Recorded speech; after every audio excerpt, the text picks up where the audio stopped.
বুধবার সন্ধ্যায় বঙ্গবন্ধু মুজিবের স্মৃতি বিজড়িত বাসভবন তথা জাদুঘরে গিয়ে বাইরের ফটক ভেঙে ফেলে বিপ্লবী ছাত্র জনতা। এরপর বাড়ির ভিতরে ঢুকে শুরু হয় ভাঙচুর। বৃহস্পতিবার জানা যায় ধূলিসাৎ হয়ে গিয়েছে বাড়িটি। তারপর থেকে বিতর্ক তুঙ্গে উঠেছে। এসবের মাঝেই ধ্বংসলীলা নিয়েই কড়া বার্তা দেয় নয়াদিল্লি।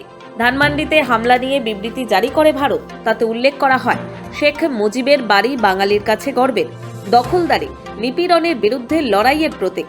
এই ধরনের ধ্বংসলীলা কঠোরভাবে নিন্দনীয়। অবশ্য তার আগে ইউনূস সরকার এই নিয়ে মুখ খোলে। ইউনূস সরকারের দাবি, মুজিব কন্যার বক্তব্যে দুটি অংশ রয়েছে। একটা অংশ হলো জুলাই গণ অভ্যুত্থানে যারা আত্মদান করেছেন শেখ হাসিনা তাদের অবমাননা করেছেন।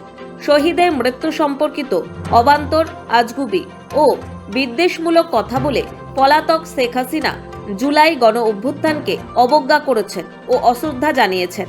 দ্বিতীয়ত, শেখ হাসিনা দুর্নীতি, সন্ত্রাস ও অমানবিক প্রক্রিয়ায় নিপীড়ন চালিয়ে ক্ষমতায় থাকাকালীন যে সুরে কথা বলতেন, গণ অভ্যুত্থানের মুখে পালিয়ে যাওয়ার পরেও তিনি একই হুমকির সুরে জুলাই গণ অভ্যুত্থানে অংশ নেওয়া প্রতিটি মানুষের বিরুদ্ধে কথা বলে চলেছেন।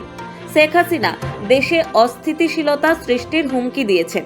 শুধু হাসিনা নয়, ইউনূস সরকার ভারতকেও পক্ষান্তরে দায়ী করে।